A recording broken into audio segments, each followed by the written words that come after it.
Hola amigos de América Latina, es un gusto estar con ustedes nuevamente. Mi nombre es Adolfo Manaure, director editorial de Hub Group, la casa editora de CIO América Latina, PC World en Español y Factory Pyme. Bueno, y como cada semana, hoy estoy conversando con Roberto Matute, CEO de Imolco y mentor en varios proyectos de emprendimiento en América Latina. Roberto, bienvenido. Muchísimas gracias, Adolfo. Encantado de estar aquí. Hoy tenemos un tema que para mucha gente es aburridísimo, que es el tema Sí. de temas financieros o contabilidad. Entonces, nuestro objetivo es hacer que la gente no se duerma en el hangout y que además se lleve algo valioso para su negocio y que entienda por qué hace falta esos conceptos. ¿Qué te parece si conversamos hablando de lo básico, de los costos? ¿Cómo Seguro. podemos entender los costos en el diseño de nuestra operación? Fíjate, muchas veces la gente piensa en los costos solamente con lo que los contables llaman los costos directos, que son los costos de cada objeto que tú estás vendiendo, cada servicio que tú estás prestando. Entonces, por ejemplo, si vendes, no sé, si vendes empanadas o vendes arepas, tú solamente tomas en cuenta el costo de los ingredientes. Esos son lo que llaman los costos variables, es decir, costos que tienen que ver con cada unidad de lo que estás vendiendo o prestando el servicio. Pero también hay unos costos que son los costos fijos, que son costos que no dependen de las unidades que vendas o de los servicios que prestes.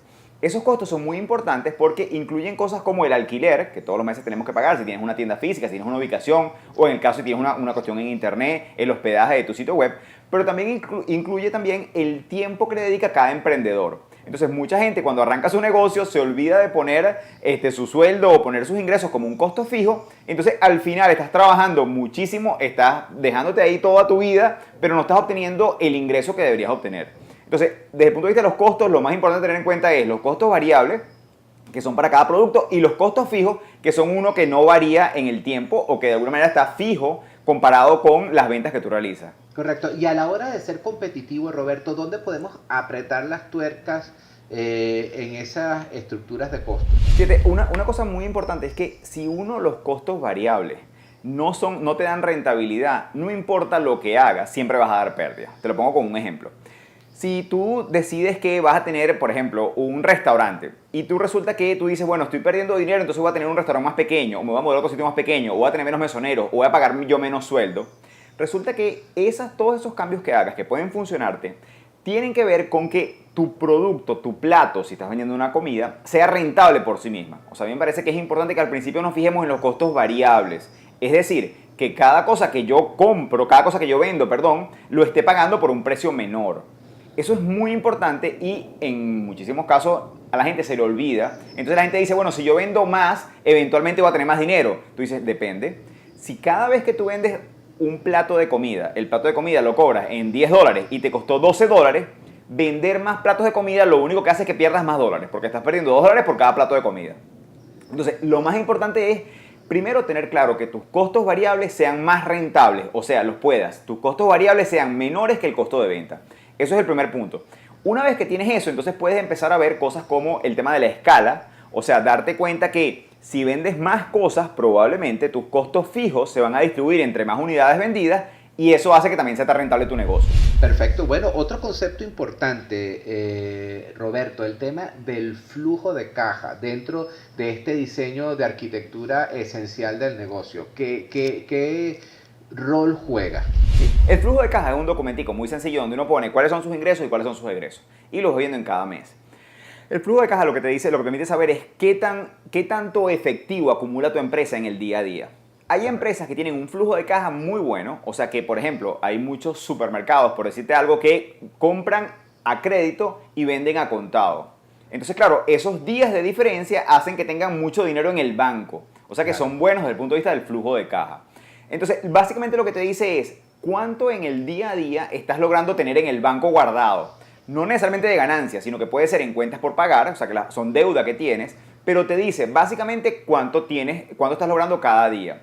Un punto con el flujo de caja es que yo creo que muchos emprendedores, eso es lo único que toman en cuenta, el flujo de caja. O sea, dicen, bueno, si me fue bien en el día, quiere decir que tengo más dinero con el que comencé el día. Pero el flujo de caja esconde información. ¿Por qué? Porque resulta que el flujo de caja no te muestra las deudas que tú tienes ni las deudas que tienen contigo. Entonces, el flujo de caja es una herramienta muy importante, pero es uno solo de los componentes de la información básica con lo que debes contar y no te debes fiar solamente por ella. Muy bien, otro elemento importante a la hora de manejar estos estos elementos de organización administrativa o financiera es el tema de la depreciación. Es un concepto importante a mediano y largo plazo dentro de la operación, ¿no? Sí, la depreciación es la causa, yo creo que lo que quiebre muchísimos negocios. Cuando la gente entiende el concepto de depreciación la primera vez en su vida, es probablemente porque ya perdió un negocio en el camino. ¿Okay? El concepto de depreciación es un concepto muy extraño porque está oculto y tiene que ver básicamente con el costo de reponer las cosas que gastas en el día a día, pero que no son parte de tu producto.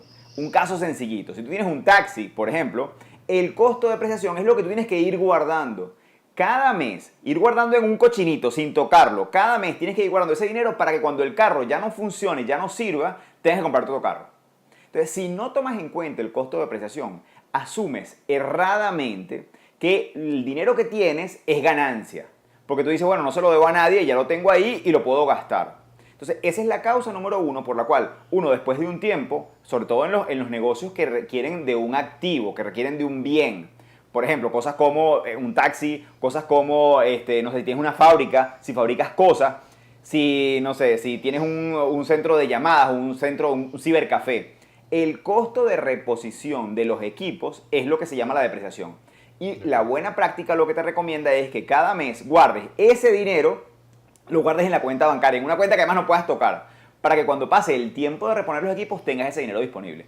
Si no, lo que te va a suceder es que tienes ingresos que supuestamente tú dices que son ganancias y cuando llegue el costo de reposición no tienes para poder comprar de nuevo las máquinas, la computadora, el teléfono, no sé, lo que tengas de activo que tienes que reponer. Bueno, el tiempo nos está dando con todas hoy y así que vamos a ajustarnos a dos conceptos importantísimos que nos quedarían en esta lista. Uno tiene que ver con el estado de ganancias y pérdidas y dentro del concepto de ganancias entender un poco lo que son las ganancias netas de lo que son las ganancias brutas. Cuéntame un poco, Roberto. Listo, rapidísimo porque se nos está acabando el tiempo. Las correcto. Ganancias brutas son las ganancias que tienes cuando solamente le quitaste los costos variables. Es decir, que si tú vendes, de nuevo, para seguir con el caso de la empanada, cuando tú tomas la empanada, la ganancia bruta quiere decir cuánto fue lo que te costó en ingredientes esa empanada, en el gas, todas las cosas que son variables y en cuánto la vendiste. Entonces tomas el costo, tomas lo que lo vendiste y le restas los costos variables. Eso es la ganancia bruta. ¿Por qué es bruta? Porque todavía te faltan cosas como los sueldos, los alquileres, la depreciación y esas cosas constituyen la ganancia neta. La ganancia neta es la que te llevas a tu casa. O sea, es la que puedes, efectivamente, es lo que te está dando de ganancia el negocio. Entonces hay negocios que tienen mucha ganancia bruta, pero que después los costos fijos lo comen y no tienen ninguna ganancia neta. Bueno, te agradezco mucho, Roberto. Amigos de América Latina, agradecidos por su tiempo. Yo soy Adolfo Manaure, gerente editorial de Hub Group, la casa editora de CIO América Latina, PC One en español y Factory Pyme. Roberto Matute, CEO de Imolco, mentor de emprendimientos en América Latina. Nos vemos en una próxima. Gracias, chao.